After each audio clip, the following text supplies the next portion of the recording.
Ladies and gentlemen, the President of the United States and the Prime Minister of the State of Israel.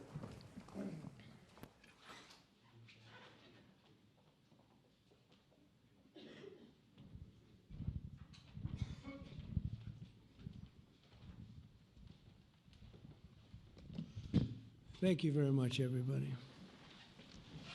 So this is a big, big day, a beautiful day, potentially one of the great days ever in civilization. Things that have been going on for hundreds of years and thousands of years. We're going to, at least we're at a minimum very, very close, and I think we're beyond very close. And I want to thank Bibi for really getting in there and doing a job. We've worked well together, as we have with many other countries, both of us, with many other countries, which is the only way this whole situation gets solved. And I'm not just talking about Gaza. Gaza is one thing, but we're talking about much beyond Gaza. The whole deal, everything getting solved. It's called peace in the Middle East. So today is a historic day for peace, and Prime Minister Netanyahu and I have just concluded an important meeting on many vital issues, including Iran, trade, the expansion of the Abraham Accords, and most importantly, we discussed how to end the war in Gaza, but it's just a part of the bigger picture, which is peace in the Middle East, and let's call it eternal peace in the Middle East. So this is far more than anybody expected, but the level of support that I've had from the nations in the Middle East and surrounding Israel and neighbors of Israel has been incredible, incredible. Every single one of them. This afternoon, after extensive consultation with our friends and partners throughout the region, I'm formally releasing our principles for peace, which people have really liked, I must say. And these are done not just routinely done, these are done with total consideration and working with the nations that we're talking about. All of these nations have made contributions to those suggestions. I want to thank the leaders of many Arab and Muslim nations for their tremendous support in developing the proposal, along with many of our allies in Europe. Europe has been very much involved, and as I was called by many of the European leaders, most of them saying, is this true? Are you really doing peace in the Middle East? This is the most incredible thing we've heard. Some think it's the biggest thing they've ever heard. They called just to find out, was it just a rumor or is it actually done? And then they said, have you spoken to the Arab leaders? Have you spoken to all of the other leaders that we have to get? A lot of people involved in this one. I also want to thank Prime Minister Netanyahu for agreeing to the plan and for trusting that if we work together, we can bring an end to the death and destruction that we've seen for so many years, decades, even centuries, and begin a new chapter of security, peace, and prosperity for the entire region. And I want to just say that my meetings and dialogue that we had with so many countries, Saudi Arabia as an example, the king is a phenomenal person. The Emir of Qatar, he's incredible people. UAE, and that's MBZ and ABZ. We're totally involved. These are the people that we've been dealing with and who've been actually very much involved in this negotiation, giving us ideas, things they can live with, things they can't live with. Pretty complex. I mean, after 2,000, 3,000 years, whatever it is, I guess it's got to be a little complex, or it would have been done a long time ago. The King of Jordan was with us, as you know, in the United Nations. The President of Turkey, President Erdogan, is a friend of mine, a strong man, but a good man. President of Indonesia, somebody who's an amazing leader, Prabowo. He is an amazing leader and respected by everybody. He was in the room with us. We were together with most of these people that I'm mentioning. Others were by phone or the next day. The Prime Minister and the Field Marshal of Pakistan, they were with us right from the beginning. Incredible. In fact, they just put out a statement that they fully believe in this pact. It just came out just as I was walking around. They said, sir, you have a big notice from the Prime Minister of Pakistan and from the Field Marshal that they back this 100%. President El-Sisi of Egypt, who's terrific. And these are people I've gotten to know over the years. I mean, I would say it started around 2015 and then went into 2016 when the presidency officially began. But I've known them actually for a long time, and they're in many cases really great men. I can't say in all cases, but I will tell you in many cases they're great men and some great women too. They tend to be mostly men, however, I will say that. But if accepted by Hamas, this proposal calls for the release of all remaining hostages immediately, but in no case more than 72 hours.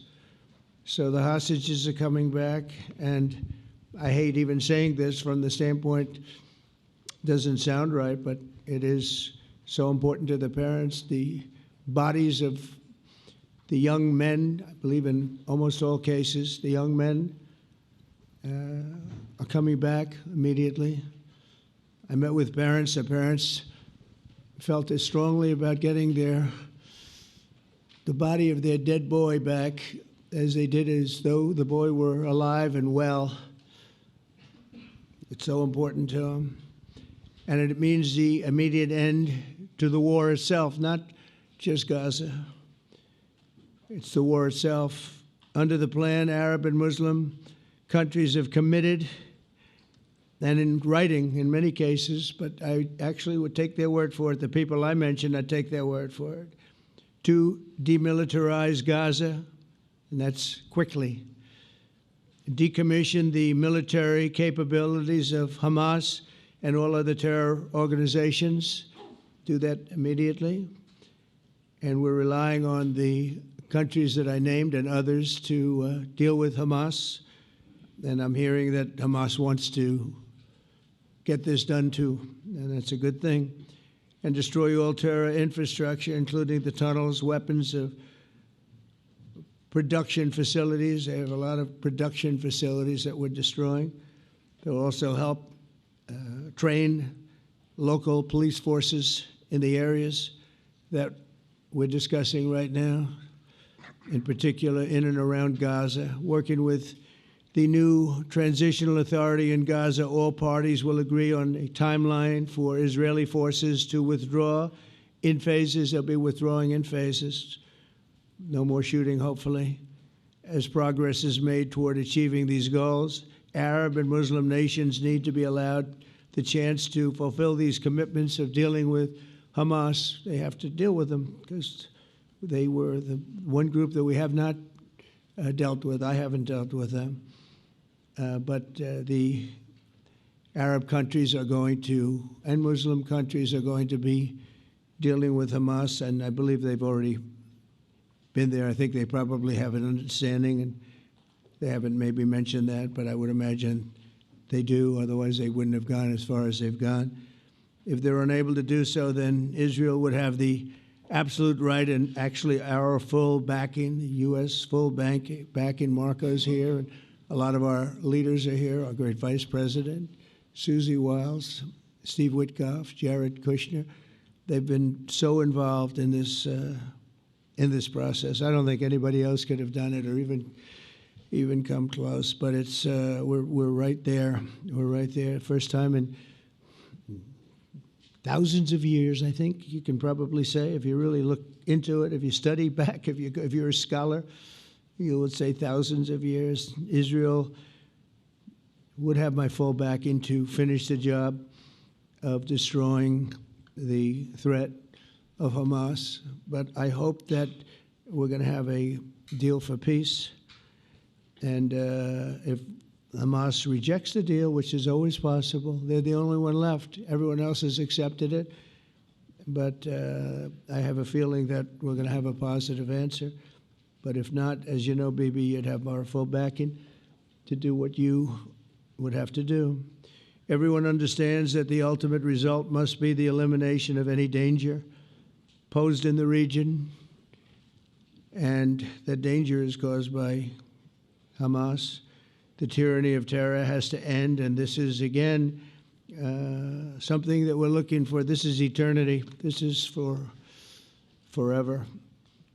To ensure the success of this effort, my plan calls for the creation of a new international oversight body, the Board of Peace, we call it, the Board of Peace, sort of a beautiful name, the Board of Peace, which will be headed, not at my request, believe me, I'm very busy, but we have to make sure this works.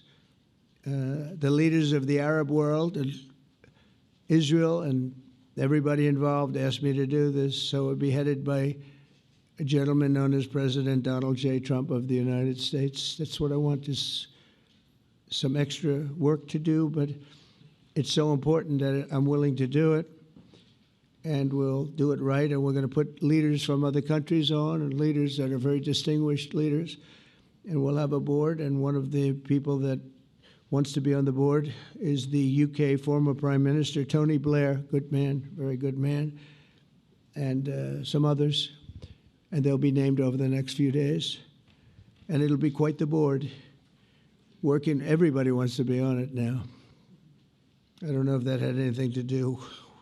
They named me and everybody else wanted to be on it. I guess they figure, well, he's a soft touch. He'll be easy to deal with.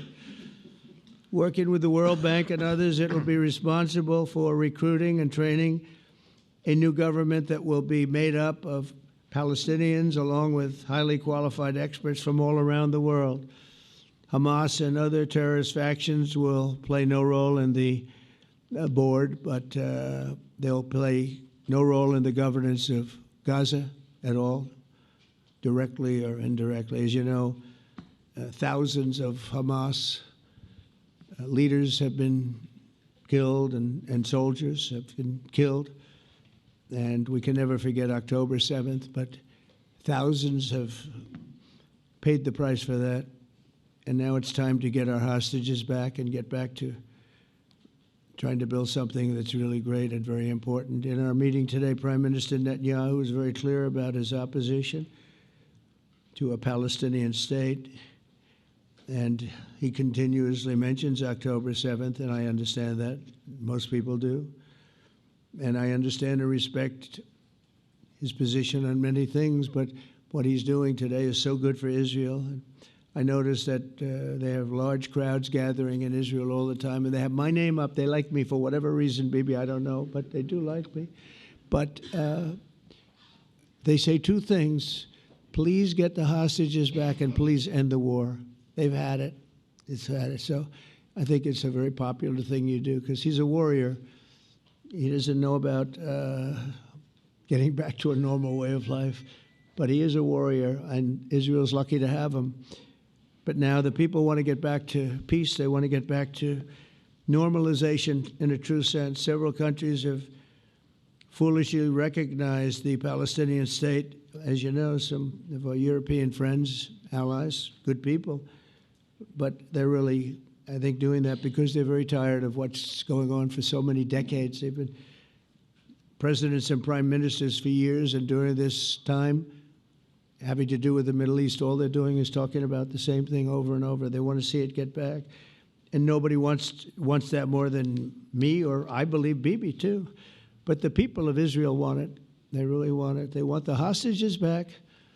That includes the probably 32 bodies that we're talking about, 20 people that are living, 32 or so people that are dead, and they want to have peace. So let us not forget how we got here. Hamas was elected by the Palestinian people. Israel withdrew from Gaza thinking they would live in peace. Remember that a long time ago? They withdrew. They said, you take it. This is our contribution to peace. But that didn't work out. That didn't work out. It was the opposite of peace. They pulled away. They let them have it. And I never forgot that, because I said, that doesn't sound like a good deal to me. As a real estate person, I mean, they gave up the ocean, right? Ron, they gave up the ocean. They said, who would do this deal? And it still didn't work out. They were very generous, actually. And they gave up the most magnificent piece of land in many ways in the Middle East, and they said, all we want to do now is have peace, and that request was not honored. Instead of building a better life for the Palestinians, Hamas diverted resources to build over 400 miles of tunnels and terror infrastructure, rocket production facilities, and hid their military command posts and launch sites in hospitals, schools, and mosques. So if you went after them, you'd be after them, and you wouldn't even realize you ended up knocking out a hospital or a school or a mosque. A terrible thing, terrible, terrible way to have to fight. No fight is good, but that's a real bad one.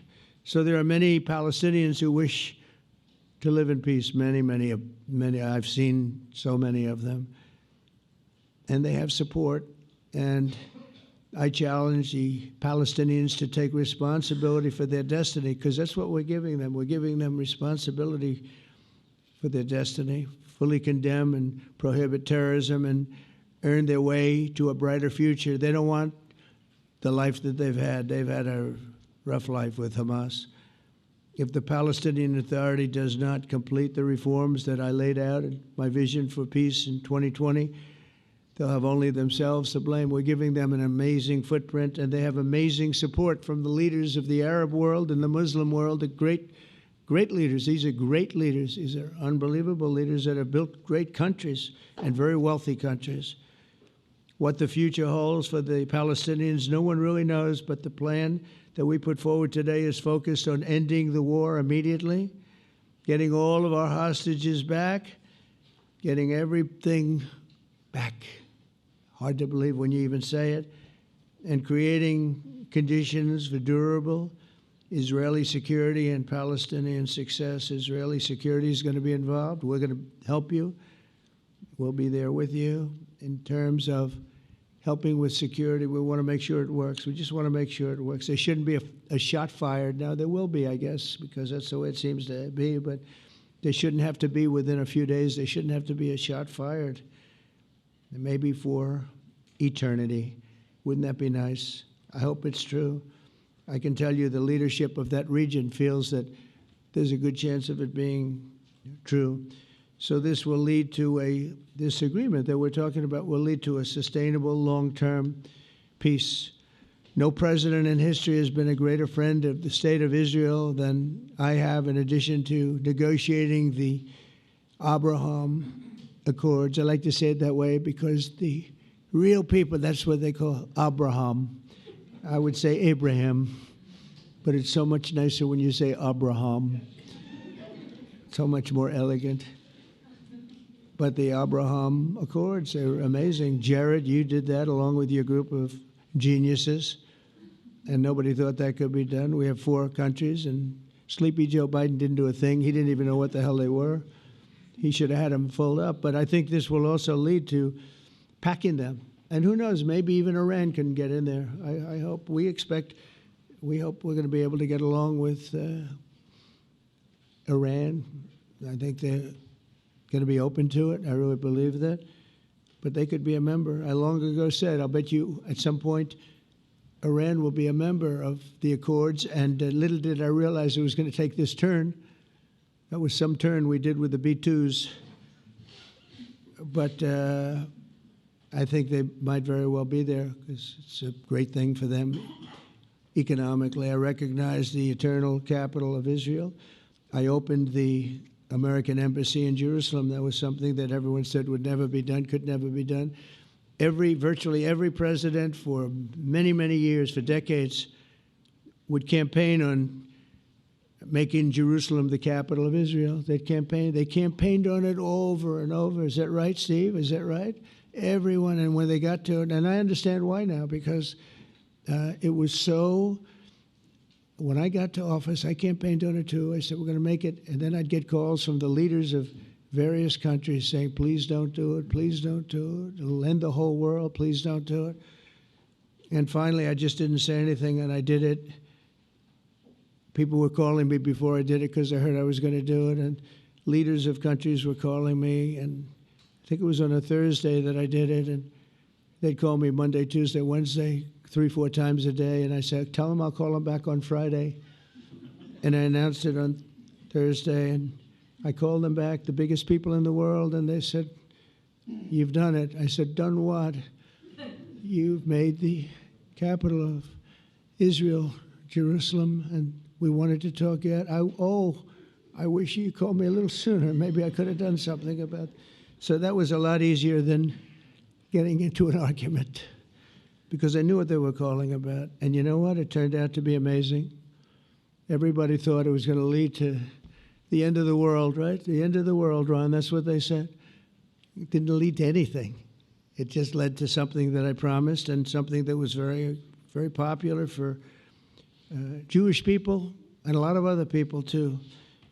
I recognize Israeli sovereignty over the Golan Heights, and I cut taxpayer funding to the corrupt United Nations Relief and Works Agency. And United Nations was interesting because, as you know, a few days ago they introduced me. Ladies and gentlemen, the President of the United States. I'm looking at my teleprompter, and the thing was dead, stone cold, dead. The thing's up here. I have a long, beautiful speech to make. I'm back 30 feet back, and I'm saying, they're introducing me. There's nothing on my teleprompter. So, but I made a speech. I actually got good marks. You think Biden could have done that? I don't think so. I don't think he could have done that. I don't think too many people could have done it. But actually, it was actually more of a speech from my heart, if you want to know the truth. I think it was maybe better in certain ways because it was from the heart. It has to be from the heart. Otherwise, you're in big trouble. But I cut taxpayer funding for that very corrupt United Nations Relief and Works Agency, and nobody thought that would be done, and withdrew from the horrible Iran nuclear deal that was imposed upon Israel by Barack Hussein Obama and Biden. And I don't think Biden knew anything about it, though. I don't think he knows anything about it now, actually, if you ask him. He'd say, "What is that?" And we obliterated Iran's nuclear enrichment capacity, making it impossible for them to have a nuclear weapon, which they would have had probably in about 2 months from that. But I've never asked Israel to compromise its security, but we had big, strong talk. Nobody's been better to Israel. No president's been better to Israel than Donald Trump. But we had a long, strong talk, Bibi and I, and he understands it's time. It's time. History has shown. And the people of Israel want it. And the people of the Middle East want it. The people of enemies of Israel want it. But they don't have really too many enemies right now. And you know what? Many countries have gained great respect for Israel, for the way they fight, for the job they do, including me. I had respect anyway, but they gained respect. History has shown us that those who have relations with Israel have thrived, while those who have devoted resources and attention toward the destruction and even annihilation of Israel have languished.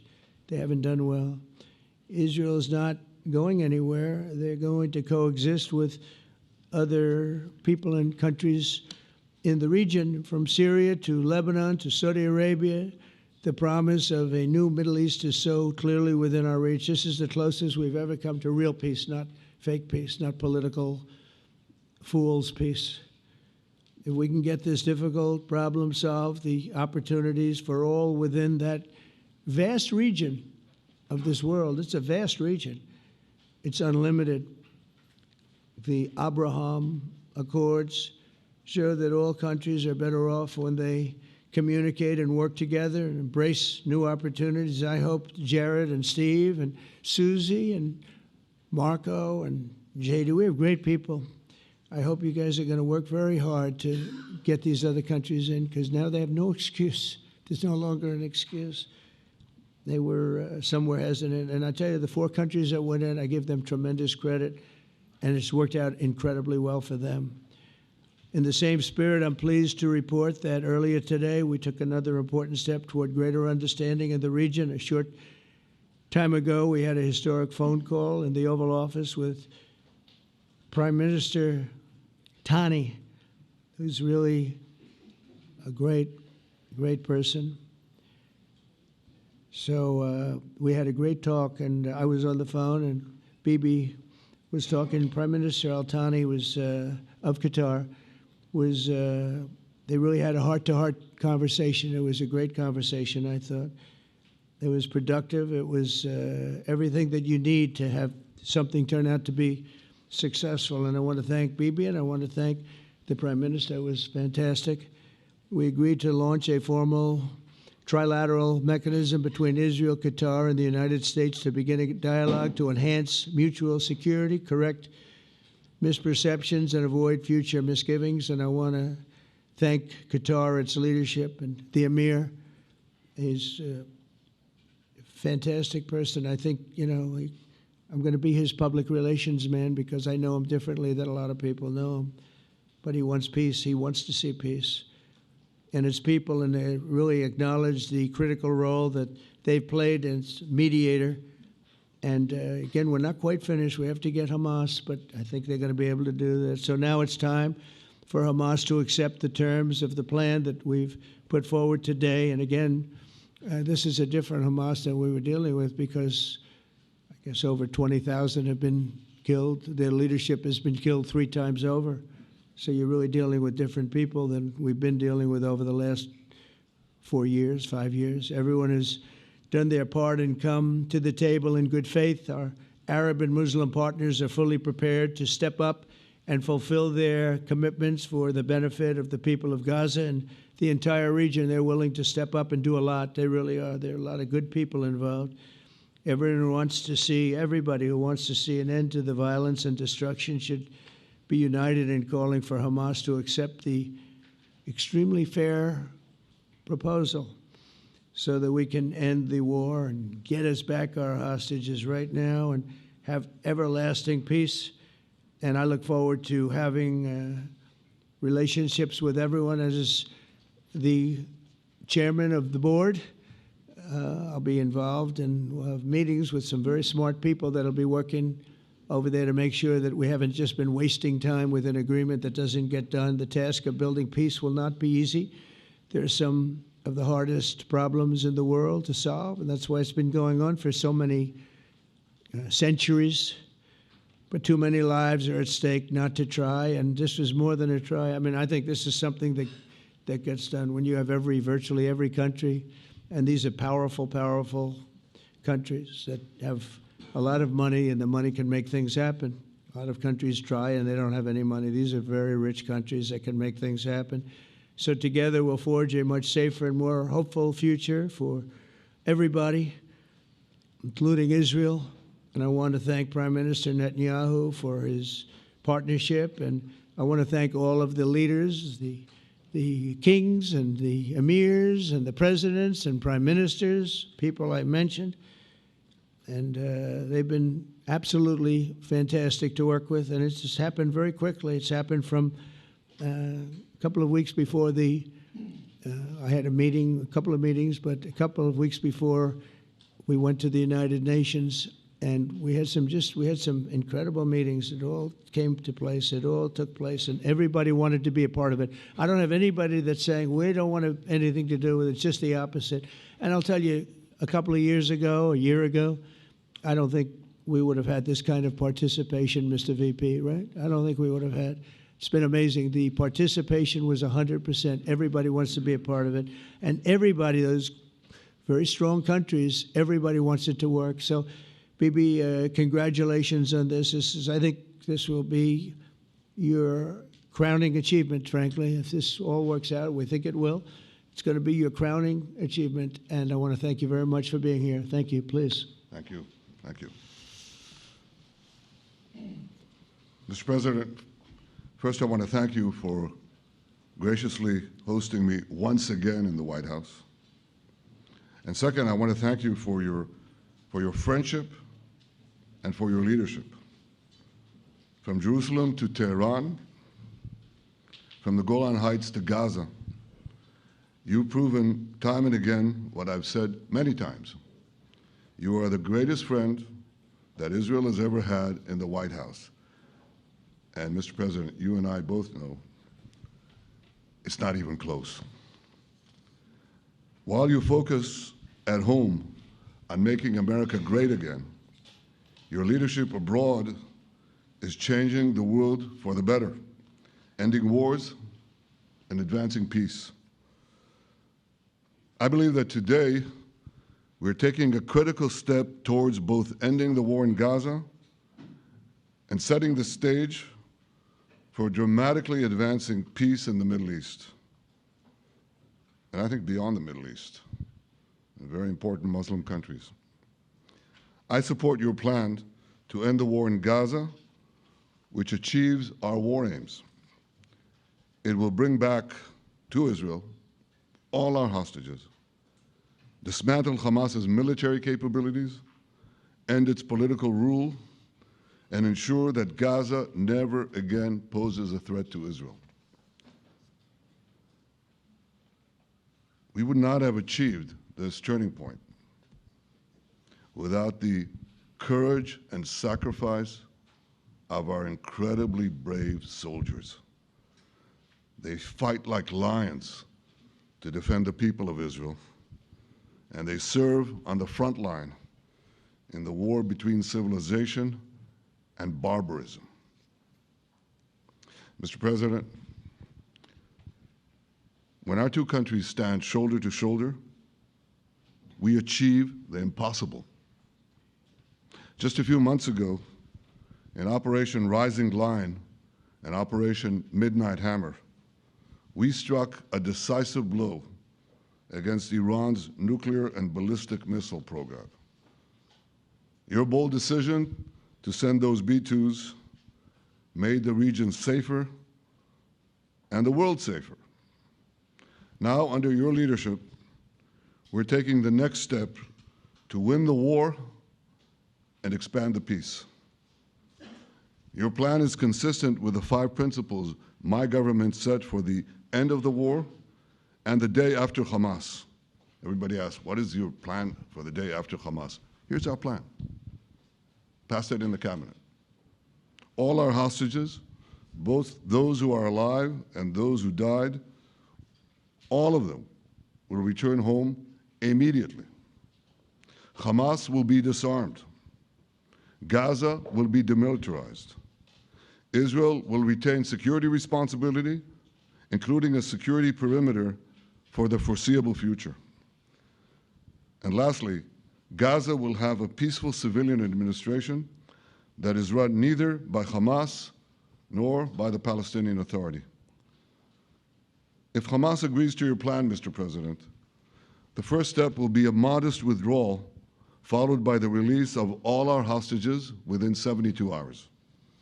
The next step will be the establishment of an international body charged with fully disarming Hamas and demilitarizing Gaza. I appreciate your willingness to lead the body, Mr. President. I really appreciate it because you have a lot of things to do, and this is important. And it reflects the confidence that this will give everyone, that things will be followed up on all the commitments made. The fact that you're taking this on, I think, helps a lot to make sure that everything flows in the direction that we want.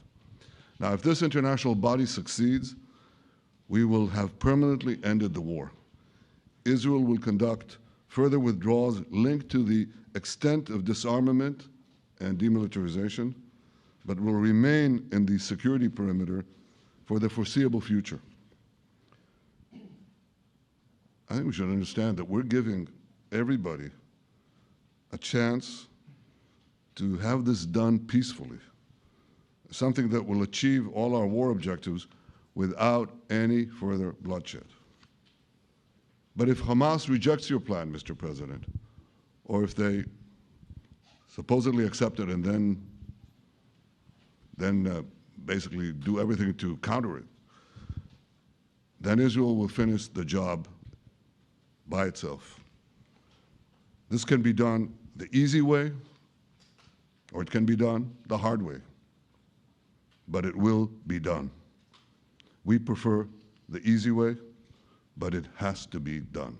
All these goals must be achieved because we didn't fight this horrible fight, sacrifice the finest of our young men to have Hamas stay in Gaza and threaten us again and again and again with these horrific massacres.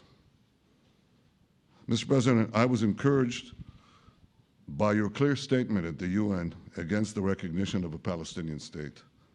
That would be an outcome that, after October 7th, would reward terrorism, undermine security, and endanger Israel's very existence. As for the Palestinian Authority, I appreciate your firm position that the PA could have no role whatsoever in Gaza without undergoing a radical and genuine transformation. In your 2020 peace plan, which you mentioned just now, you made clear what that transformation requires. It's not lip service. It's not checking a box. It's a fundamental, genuine, and enduring transformation. And that means ending pay to slay, changing the poisonous textbooks that teach hatred to Jews, to Palestinian children, stopping incitement in the media, ending lawfare against Israel at the ICC, the ICJ, recognizing the Jewish state, and many, many other reforms. It won't come as a surprise to you that the vast majority of Israelis have no faith that the PA Leopard will change its spots. But rather than wait for this miraculous transformation, your plan provides a practical and realistic path forward for Gaza in the coming years, in which Gaza will be administered neither by Hamas nor the Palestinian Authority, but by those committed to a genuine peace with Israel. I think this can be not only a new beginning for Gaza, I think it can be a new beginning for the entire region. Under your leadership, we can re-energize, well, I've got to contribute my own, we can re-energize the Abraham Accords. That's what it's called in the original Hebrew, Abraham. Abraham is fine, Abraham, however you want to call it. Under your leadership, Mr. President, we can re-energize the Abraham Accords that we forged 5 years ago. We can expand them to many more Arab and Muslim nations that choose moderation over extremism. I think there's an opportunity here. It's not going to be easy, it's tough going, but I think if we succeed, you're absolutely right. We're going to open possibilities that nobody even dreamed of. But I think we dream of them. As you've told me, Mr. President, and you've told the world many, many times, you said, remember October 7th. Remember October 7th. And we do. We will never forget the horrors of October 7th, and we will do whatever is necessary to make sure they don't happen again. Since October 7th, Israel's enemies have learned a hard truth. Those who attack us pay a heavy price, but those who partner with us advance progress and security for their peoples. President Trump just said it. It's also in the Bible. It says, those who will bless you will be blessed, and those who will curse you will be cursed. And that's actually what is happening. We want the blessings.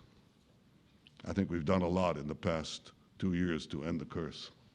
We're not finished, but we've done a lot. And we've done a lot together to end the curse. I want to thank your entire team for their efforts to get to this point. I especially want to thank Steve Witkoff and Jared Kushner for their indefatigable work to bring Israel and Arab states in the region closer together. I am deeply grateful to both of them for their work. We had a phone call today just to make it clear. I said to the Prime Minister of Qatar, Israel was targeting terrorists, wasn't targeting Qatar. And of course, we regretted the loss of the Qatari citizen, wasn't our target. And I very much appreciate President Trump's proposal to have a trilateral body, the United States, Israel, and Qatar, to work out respective grievances. There are quite a few. But if we could try to mitigate them or put it on a different footing, I think that'll be good for everyone. Above all the people, the fine team, and many helpers who've done this, I want to thank you, Mr. President. History has already shown that under your leadership, Israel and America can change the face of the Middle East. And today I'm hopeful that your plan to end the war in Gaza will do so again and do so soon. It will free our hostages end Hamas's tyranny in Gaza, and enable a more secure and prosperous future for the peoples of our region. Thank you, Mr. President. May God bless America. May God bless Israel. May God bless the indispensable alliance between our countries. And may I add, in Hebrew, G'mal Chatima Tova, may we all be inscribed in the book of life. Thank you. Thank you very much, Bibi. So I think while we wait for these documents to be signed and get everybody in line, I think it maybe is not really appropriate to take questions. I'm meeting with, as you know, a couple of Democrats in a little while about the country, about keeping our country open. They're going to have to do some things because their ideas are not very good ones. They're very bad for our country. So we'll see how that works out. But this is something that was really historic today. This was something that was amazing. I think, Bibi, I mean, depending on you, I think while we're waiting for signatures and waiting for approvals from a lot of different countries that are involved in this, we probably shouldn't take questions? Or would you like to take a question or two from perhaps a friendly Israeli reporter, if there's such a thing? That's a very, very tough proposition. But I would think, Mr. President, that I would go by your instinct that this is, we'll have enough time for questions. Let's settle the issue first, I think. No, Thank you very much, everybody. Thank you.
Would you be so kind as to unhook me?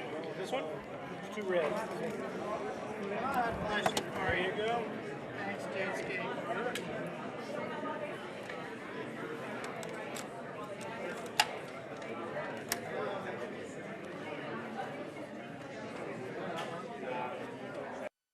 The end of this war should look like. Hamas is not on board. And it's also not clear, I should say, whether Netanyahu is fully 100% on board with this complete plan. That was one of the questions we were going to ask. Also, how much time does Hamas have to respond to all of this? We heard loud and clear from the president what happens if they don't agree.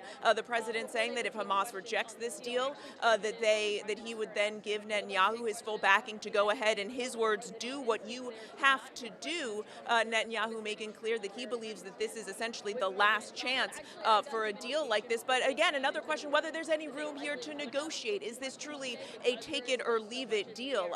The president, though, clearly touting that they have been able to at least get this far, that Israel is, broadly speaking, on board with this, but a lot of questions about where this goes.